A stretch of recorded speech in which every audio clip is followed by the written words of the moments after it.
ओ खुलुमनाय जासिबाय साफ्रोमबो रादाब नायगिरि बिथांमोननिसिम। जोङो दिनै डिमाकुसि दख'रा दुलाराय बर' फरायसा आफादनिफ्राय थांनाय 24 जुन 2024 मंगलबारनि जि मोनसे जाथाय सिखाव खावनायनि जाथाय आरो बेखौनो लानानै एसे दाङाबाजि बुलायलायनायनि जिथु जाथाय बेखौ लानानै जि मोनसे जोंनि डिमाकुसि दख'रा बर' फरायसा आफादनि सायाव मोनसे दाय जाबसिननाया फैदों बा जोंखौ सोंखारिदों, आबसुआ बुदों, बेबायदि माखासे जोङो ससियेल मिडियायाव गुबुन गुबुन माने पर्टेल निउसनि दारा जोङो नुनो मोननाय जादों। आरो बेखौनो लानानै जोङो दिनै डिमाकुसि दख'रा बर' फरायसा आफादा मोनसे रोखा खेंफोरथि होनो थाखाय जोङो दिनै नैबे मोनसे प्रेस मिटखौ लानाय जादों।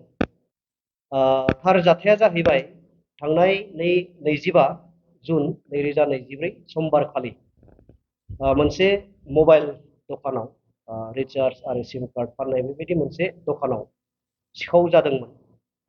फुंनि 2 रिंगायाव 2 रिंगानिफ्राय 2:30 रिंगायाव। आरो बे जाथायखौनो जेब्ला सिखाव खावनाय जाथायखौ मोनथिबाय अब्ला CCTV-आव नायनायाव CC केमेरानि फुटेजाव नुनो मोनबाय जे माने बेयाव सासे सेंग्राया सिङाव हाबनानै माखासे जिनिसफोरखौ लांखारनाय बेबायदि आरो गद्रेज श'केस बेयाव जिखिनि दङ बेखौ एरखुनाय बेखौ नुनाय जादों। गलादारा नायनायाव सिनायबाय बै सिखावा सोर जानो हागौ। सिनायनानै बै सिखावखौ थोंजोङै गलादारानो गावनो थांनानै बिदि सोंहैनाय जादों। आरो बियो साफिउर रेहमान होनना जोङो मिथिनाय जादों। बिथाङा धुबुरीनि। बेयाव डिमाकुसियाव पाक्का मिस्ट्रि लेबार हिसाबै बिथाङा फैदों। बिथांखौ सिनायनानै जेब्ला गलादारा सोंहैबाय अब्ला बिथाङा बुंदों जाहैदों जे आं हारसिं नङा, माने जाय दिनखालि जोङो गलायाव सिखाव खावनो थांदों बा खावहैदों बेयाव आं हारसिं नङा, आंजों लोगोसे बेयाव लकेलनि डिमाकुसिनि सासे बाङालि सेंग्रा दङ जायनि मुङा दीप सरकार होननानै बिथांमोना जोंनो फोरमायदों। आरो बेयाव सोंफोरलायनायाव बिथाङा बै दीप सरकारनि मुंखौ लादों। बिथां सानैजोंनो बै खालि माने बै मबाइल गलायाव थांनानै हरनि समाव बिदि सिखाव खालामहैदों। आरो बेखौ मोनथिनानै बै गलादारा गावसोरनो फैनानै गावसोरनि गारियाव थिखोदों। आरो बेयाव हयथ' माखासे माने गलादारा ज' जादों आरो ज' जानानै बेयाव सोंनाय फिननाय बिसोर जालायलायदों। हयथ' बेयावनो बुलायलायनायबो जादों, जों बेखौ मोनथिया। आरो सोर खावदों सोर खावाखै बेबो जोंनि नलेजाव गैयामोन। जेब्ला बिथांमोना मोनथिबाय बिथांमोनानो खावदों होननानै साफिउर रेहमान आरो दीप सरकार, अब्ला बिथांमोना गावसोरनि गारिखौ लानानै साफिउर रेहमानखौ लोगोआव लाफानानै दीप सरकारखौ लायदों जाहैदों।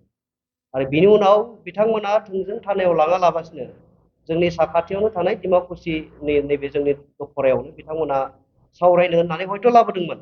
नाथाय बिथांमोननि जि परिबेस माने ज' माने पाब्लिक गेदारिं आरो बै गलादारफोरनि जिथु गेदारिं, बै परिबेसआ जोंनि नैबे मावखुलियाव बेबायदि मोनसे सावरायनायनि परिबेस जोंनो होआखै। आरो जोङो सानदोंमोन मा जुदि माबा मोनसे जुदि सावरायनांगौबा फर्मेलि फोरमायगोन आरो बेखौ लानानै जों सावरायगोन आरो सावरायनो थाखायबो जोङो नेदोंमोन दसे। नाथाय बिथांमोना बेखिनि सावरायनाय परिबेसखौ होआखै। खुब खम समनि गेजेराव बयबो हाबफैनानै गलादारफोरा एसे माने रागा जोंनानै दंखायो, जिहेतुके डिमाकुसियाव खेबसे नङा खेबनै नङा बेबायदि माने सिखाव खावनाय खामानिया सोलिगासिनो दं। दा बेखायनो बिथांमोना हयथ' रागा जोंना दंखायोमोन। स' सिखाव मोनहादों होननाय लोगो लोगो गलादारफोरा फैनानै बिदि जाय जेरै हायो हयथ' बुंनाया जाबाय। बिनि उनाव आं खबर लादों, खबर लानानै मोनथिबाय जे मानसिखौ बिदि माने सोंनाय फिननाय खालामनायजों लोगोसे बिदि एसे बुनायबो जादों। उनाव आं रागा जोंदों, रागा जोंनानै आं गावनो बादा होदों जे बिदि खालामबाय थायोबा थिग जानाय नङा आरो आं बेखौ सावरायनोबो बेयाव लाखिनाय जानाय नङा होननानै आं बाहेरायाव बहनलांनानै बिथांमोनखौ सोंनाय जादों, गलादार मालिकखौ, जे नोंथाङा मा लुबैयो। अब्ला बिथाङा बुंबाय आंनो जिखिनि आंनिफ्राय माने फैसा लाबोबाय बा मुवा बेसाद नस्थ' खालामबाय बिनि क्षतिपुरन आंनो होयोबा आं बिथांमोनखौ बेयाव हगारगोन होनबाय। अब्ला आं माने बै माने सिखावफोरखौ सोंदों जे नोंथांमोननिफ्राय बियो बेबायदि फैसा बिदों क्षतिपुरन हिसाबै होनो हागोन ना हाया। होनो हाया जाहैबाय। अब्ला आं बिथांमोननि ठिकादारखौ बै साफिउर रेहमाननि जिथु मिस्ट्रि ठिकादार, बै ठिकादारखौ लिंहरनानै आङो बिथांमोननो फैसा होनाय जिथु बेबस्था बे बेबस्थाखौ आं खालामनानै होदों। बेखिनियानो। बाखि जोंनिफ्राय बेयाव बुनाय मानाय बे केसाव जोंनिफ्राय सासेबो इनभल्भ गैया। इभेन जोङो हयथ' बिथांनि उनाव सोरबा मानसि थानो हायो बिथांखौ बुंहोग्रा बिथाङा सासे सादा सिदा मानसि न'खर बेंग्रा मानसि दा बेखाय बिथांनियाव बेखिनि माने बुंनो हानाय गियाना हयथ' फैयाबो जानो हायो जोङो सानदों थारमाने बिथांखौ हयथ' सोरबाया उनथिं थानानै बुंहोदों जानो हायो दा बिदि खालामनाया थिग नङा जोङो बयबो गोरोबलायनानै थानोसो लुबैयो जाहाथे जोंनि गेजेराव बेबायदि हारियारि दाङाबाजिया जाया बेफोरखौनो लानानै जों बेखौ अरायबो हास्थायो गोजोनथाव खौरां नोंथांमोननि थाखाय लानानै फैदों MRM मेमोरियेल हस्पिटालाव गोबां बेमार फाहामथाय होनायनि खाबु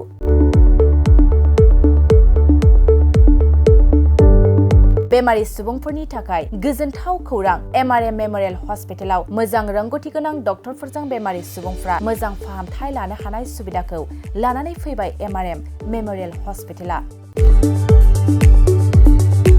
क'क्राझार सहरनि पुलिस पइन्ट आरो अमश्री हटेलनि साखाथियाव थानाय बयजोंबो मिथिसार जानाय MRM मेमोरियेल हस्पिटाला गोबां फेसिलिटिस खाबुफोर फोसावदों MRM मेमोरियेल हस्पिटालनि फेसिलिटिफ्रानो जाबाय critical care medicine emergency medicine pediatrician pathologist general medicine diabetologist OBS and gyno cardiology general surgeon neurosurgery advance laparoscopic ENT surgery department ophthalmologist surgical gastroenterologist neuropsychiatry onco surgery department dermatologist orthopedics residential medical officer inter facility unit physiotherapy radiologist histopathological department urologist emergency department CT scan x-ray pathology department vaccinator department आरो MRM memorial हस्पिटालाव 24 घन्टा जेब्लाबो खुलाय थागोन लांलाय लाबोलायनि एम्बुलेन्सनि सुबिदायाबो 24 घन्टा थागोन गोबां मिथिनो थाखाय नैबे 9854081948 936 550 2048